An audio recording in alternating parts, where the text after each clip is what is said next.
Napuno ng kasiyahan ng Iloilo City sa pagbabalik ng Parao Regatta Festival na natigil ng 3 taon dahil sa COVID-19 pandemic. Umabot naman na sa Isla Verde sa Batangas ang oil spill mula sa lubog na MT Princess Empress sa Oriental Mindoro. Yan ang unang balita ng host ng GMA Regional TV Early Edition na si Caitlin Revilla. Caitlin, mayong aga. Patuloy pa rin ang clean-up drive upang makuha ang tumagas na langis sa mga baybayin ng Oriental Mindoro at Antique. Ang nakakabahala, may ibang lugar na rin naabot ng oil spill.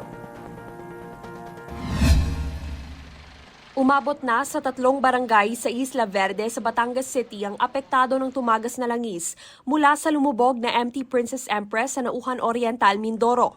Kabilang dito ang mga barangay ng San Agapito, San Agustin, Canluran at San Antonio. Ayon sa PCG Batangas, namataan ang langis sa baybayin pasado alas 7 ng umaga kahapon.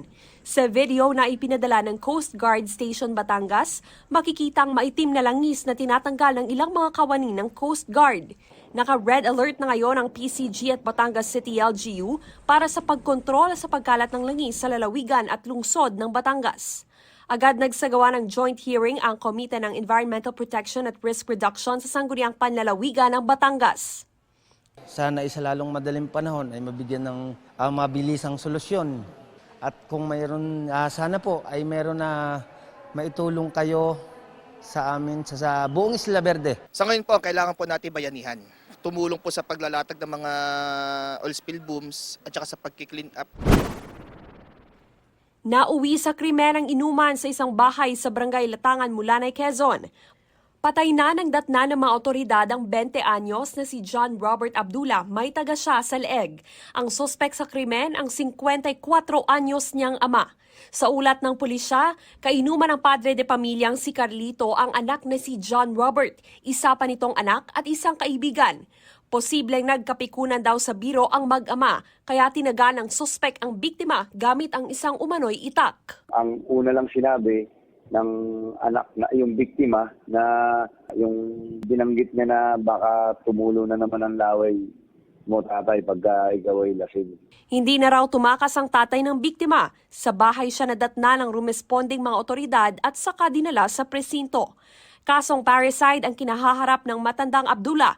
Nakikipag-ugnayan pa ang GMA Regional TV Balitang Southern Tagalog sa pamilya ng biktima at suspek para sa kanilang pahayag.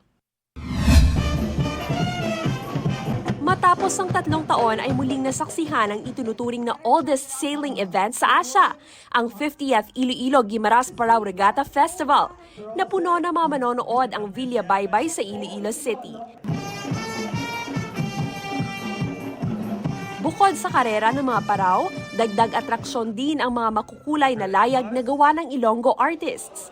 Nariyan din ang pintatawo kung saan sa halip na canvas ay sa katawan ng modelo ipininta ng artists ang kanilang artwork. Inabangan din ang iba't ibang sporting events gaya ng Ultimate Frisbee, Beach Volleyball at Stand-Up Paddle.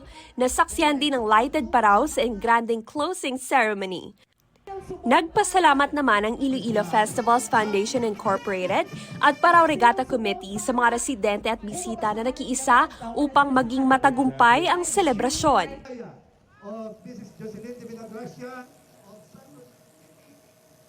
Ivan, unti-unti pa lang bumabangon ang turismo sa ilang lugar sa bansa. At isa na rito ang Iloilo City. Pero dahil sa mainit na pagtanggap sa pagbabalik ng in-person activities at festivals, inaasahan na ang pagbuhay muli ng turismo sa iba't ibang mga probinsya. Yan ang latest mula dito sa Iloilo City. Samantala sa mga kapuso natin sa Western Visayas, abangan ang GMA Regional TV Early Edition mamaya pagkatapos ng unang hirit. Ivan? Maraming salamat, Caitlin Revilla. Igan, mauna ka sa mga balita. Panoorin ang unang balita sa unang hirit at iba pang award-winning newscast sa youtube.com/GMA News. I-click lang ang subscribe button. At sa mga kapuso abroad, maaari kaming masubaybayan sa GMA Pinoy TV at www.gmanews.tv.